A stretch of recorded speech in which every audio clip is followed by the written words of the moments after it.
Hello everyone, welcome back to my channel. আমার চ্যানেলের নতুন ভিডিওতে সকলকে জানাই ওয়েলকাম। নিয়ে এলাম একটা সুন্দর দিনের ব্লগ। তো চলো আজকের ভিডিওটা শুরু করা যাক। জিদানের এখন হচ্ছে ব্রেকফাস্ট। আজকে ব্রেকফাস্টে ছিল সানি এগ আর ম্যাশড বানানা। খাওয়ার সময় এত দুষ্টুমি করে যে কিছুতেই খাবে না, যাই দেওয়া হয় এরকম মুখ সরিয়ে নেয়। তারপরে আলটিমেটলি ওটা খায়, জানে মাম্মি তো ছাড়বেই না, খাইয়েই ছাড়বে।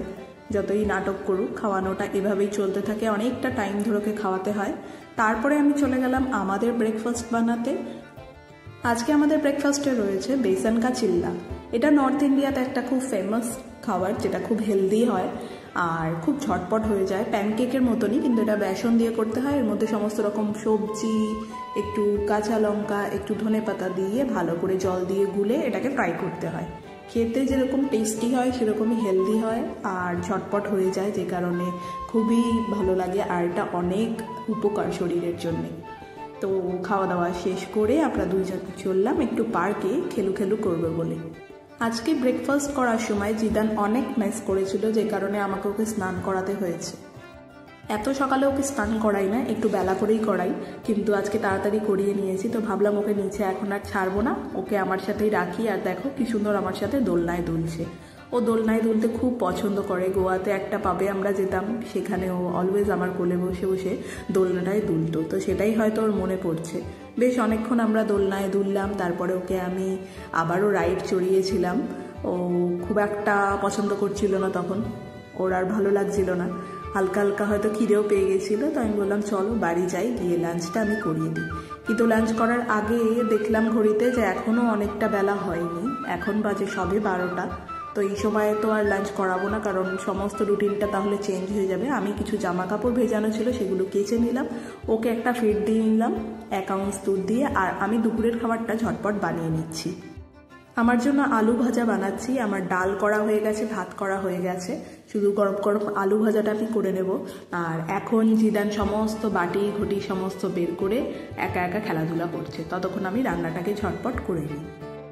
আজকে পার্কে খেলতে গিয়ে দেখলাম যে ও দুটো বন্ধু হয়েছে আর তাদের সাথেও বেশ খেলাধুলাও করছিল। তো আগামীকাল আবারও আমরা যাব ওদের সাথে খেলাধুলা করতে। তো এখানে আসার এটাই কারণ ছিল না, যে সোশ্যালাইজেশন যেন ওর খুব ভালো হয়, সেই মতনই ওরা খেলাধুলা করছিল একসাথে।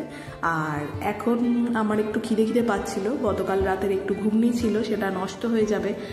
আর যেহেতু ফ্রিজ নেই এখানে, তো ভাবলাম একটু মুড়ি দিয়ে আমি খেয়ে নিয়ে স্নানটা ঝটপট করে নিই। আজকে তো শ্যাম্পু করার দিন। গতকাল রাতে আমি চুলে তেল লাগিয়েছিলাম আর আজকে আমাকে শ্যাম্পু করতেই হবে, সেই জন্য তাড়াতাড়ি সমস্ত কাজ সেরে ভালো করে আমি শ্যাম্পু আর কন্ডিশনিং করে নিয়েছি। আর আমি চুলটাকে খানিকক্ষণ বেঁধে রাখতে হবে, যাতে চুলের জলটা শুকিয়ে যায়। টাওয়াল দিয়ে আমি এভাবে বেঁধে রাখবো খানিকক্ষণ, তার ফাঁকে আমি জিদানকে খাইয়ে নিচ্ছি। আজকে জিদানের লাঞ্চে আমারই খাবার দিয়েছি, ডাল, আলু ভাজা আর ভাত, সাথে একটু বাটার আমি দিয়ে নিয়েছিলাম। এটা তো খুবই হালকা খাবার, তাই জন্য সেটাই দিলাম। আর চুলটা বেশ খানিকটা শুকিয়ে গেছে, তো এই অবস্থায় আমাকে হেয়ার সিরাম লাগাতে হবে। আমি ম্যাট্রিক্স অপটিকেয়ারের হেয়ার সিরাম ইউজ করি, এটারই শ্যাম্পু আর কন্ডিশনার আমি ইউজ করছি বহু বছর ধরে। তো এই হেয়ার রুটিনটা আমি অনেক বছর ধরে মেনটেন করে আসছি, যে কারণে চুল অনেক হেলদিও থাকে আর ফ্রি হয়, মেনটেন করা যায়। সেরামটা এই কারণেই লাগাই আর হেয়ারে শাইনও আসে ভালো। আমি ভীষণ ভালো রেজাল্ট পেয়েছি এই প্রোডাক্টটা ব্যবহার করে, তো আমি এটাকেই সেই জন্য কন্টিনিউ করতে থাকি। আরও একবার দেখিয়ে দিই আপনাদেরকে এই ম্যাট্রিক্সের অপটিকেয়ারের স্মুথ স্ট্রেট হেয়ার সিরাম। এটা খুবই ভালো, এটা আমি প্রায় 7-8 বছর ধরে ইউজ করছি, আমার চুলে ভালোই কাজ দিয়েছে এটা। আর এরপরে একটুখানি ড্রাইনেস লাগছিল বলে আমি স্কিনে একটু লোশন অ্যাপ্লাই করে নিচ্ছি। এখন যেহেতু জিদান একটু বড় হয়ে গেছে, আস্তে আস্তে আমি নিজের কেয়ার করা আবারও শুরু করেছি। জিদান দেখলাম ঘুম আসেনি, আর এই সময় অরিজিৎ আমাকে ফোন করে বললো আমার কাজ শেষ হয়ে গেছে, এখন বাজে 2টো, আমি চলে আসছি। তো আমি বললাম ঠিক আছে এসো, তাহলে আমি ততক্ষণ জিদানকে নিয়ে পার্কে ঘোরাই, তুমি আসলে আমি একসাথে লাঞ্চ করব। এই বলে আমরা পার্কে খেলাধুলা করতে আবারও গেলাম। জিদানের ঘুমও আসেনি, তো ও বেশ মজাই করছিল মাঠের মধ্যে। রোদ একেবারে নেই বললেই চলে, একেবারে হালকা। খেলতে খেলতে খানিকক্ষণ পরে চলে এলো অরিজিৎ, আর আমরা সেই সময় দোলনায় দুলছিলাম। এরপরে আমরা ঘরে চলে যাব। গিয়ে অরিজিৎ বলল যে কি খাবো, তো ভাত খেতে খুব একটা ভালোবাসে না।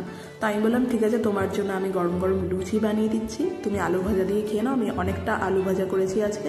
সেই মতন ঘরে এসে আমি ময়দা মেখে ওর জন্য গরম গরম লুচি ভেজে দিলাম। আর আমার তো রান্না করাই ছিল ভাত, ডাল আর আলু ভাজা, সাথে আমি একটু স্যালাডও কেটে নিয়েছিলাম। সমস্ত কিছুটা নিয়ে আমরা একসাথে দুজনে মিলে খেতে বসলাম আজকে। বাড়িতে ছোট বাচ্চা থাকলে বাবা মাদের এই হয় না, কাজ ফেলে সাত তাড়াতাড়ি আমরা বাড়িতে আসার চেষ্টা করি শুধুমাত্র এই বাচ্চাটার মুখ দেখার জন্যে। যতই আমার বাইরে কাজ থাকুক না কেন, কোনো না কোনোভাবে যদি কাজ তাড়াতাড়ি শেষ করে নেওয়া যায়, বাবা মারা চেষ্টা করে ছেলের কাছে বা বাচ্চার কাছে যত তাড়াতাড়ি আসা যায়।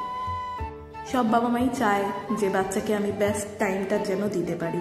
আর বাচ্চাদের কাছে সবচেয়ে দামি গিফট হচ্ছে সময়টুকুই। ওরা কিন্তু আমাদের থেকে কোনো দামি গ্যাজেটস, খেলনা, ডিভাইস কিচ্ছু চায় না, শুধু চায় বাবা মা যেন আমাকে কোয়ালিটি টাইম দেয়, আমাকে ভালোবাসে, আমাকে বোঝে, অ্যাটেনশন দেয়। যে কারণে ওরা কান্নাকাটিটা করে। ওরা তো মুখে বলতে পারে না, ওরা শুধু কান্নাকাটি করেই বোঝায়, সেটা আমাদেরকে বুঝে নিতে হয়।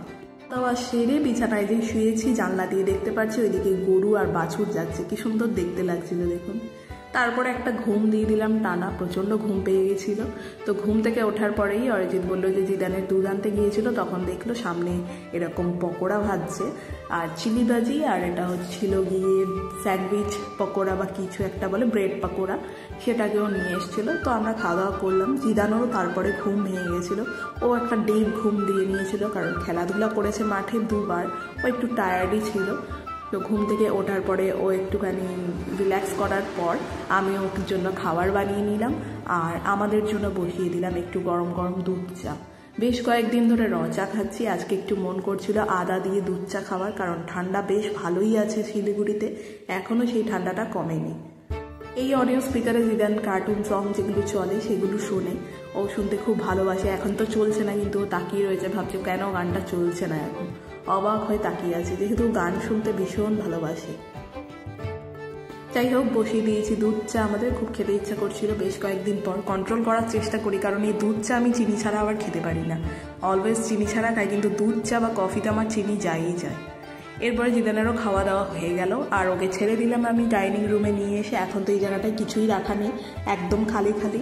তো বেশ খেলাধুলা করছিল আমার সাথে, আর আমি একটু গানও চালিয়েছিলাম, ও খুব নাচ করছিল।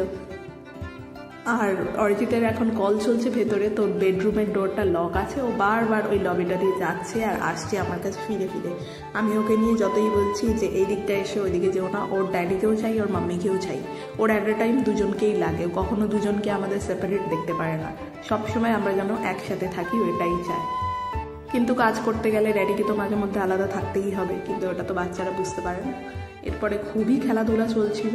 আর এই প্রসঙ্গে আমি বলি যে একা একা খেলাধুলা করা অনেকেই ভাবে যে খুব খারাপ, ওর ভাই বোন চাই বা ওর ফ্রেন্ডস চাই। ওর ফ্রেন্ডস ডেফিনেটলি চাই, ওর ফ্রেন্ডস যাতে হয় সেই কারণে আমরা সোসাইটিতে এসেছি। ওর দুটো ফ্রেন্ডসও হয়েছে, আমি ভিডিওতে দেখাবো কিছুদিনের মধ্যে। ওর বাবা মার পারমিশন নিয়ে আমি ভিডিওটা তুলবো, কারণ কারোর কনসার্ন ছাড়া ভিডিও তোলাটা ঠিক নয়, যতই হোক।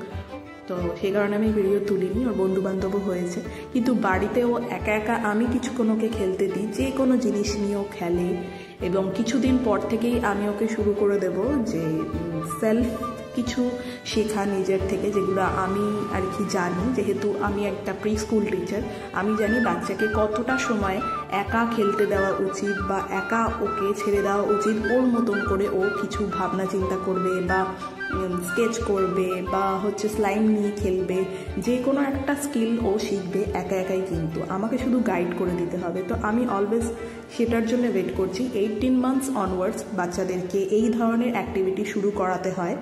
আর আমার ছেলের এখন বয়স 1 বছর 6 মাস, মানে 16 মাস চলছে।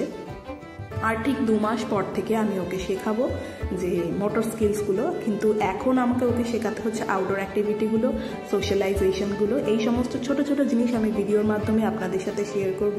ভালো লাগলে কমেন্টে অবশ্যই জানাবেন, আর কিছু ইনফরমেশন, ছোট ছোট টিপসও আমি দিই। অনেকক্ষণ জিদানের খেলাধুলা হয়ে গেছে, এবার আমরাও ডিনার করবো আর জিদানকেও খাওয়াবো। তো চলো বন্ধুরা, আজকের ভিডিওটা এখানে এন্ড করছি। দেখা হচ্ছে আগামীকাল নতুন ভিডিওতে। ততক্ষণ সকলে ভালো থাকবেন। Bye, take care, good night. আর আমার চ্যানেলে নতুন হলে চ্যানেলটি সাবস্ক্রাইব করতে ভুলবেন না। Bye, take care, good night.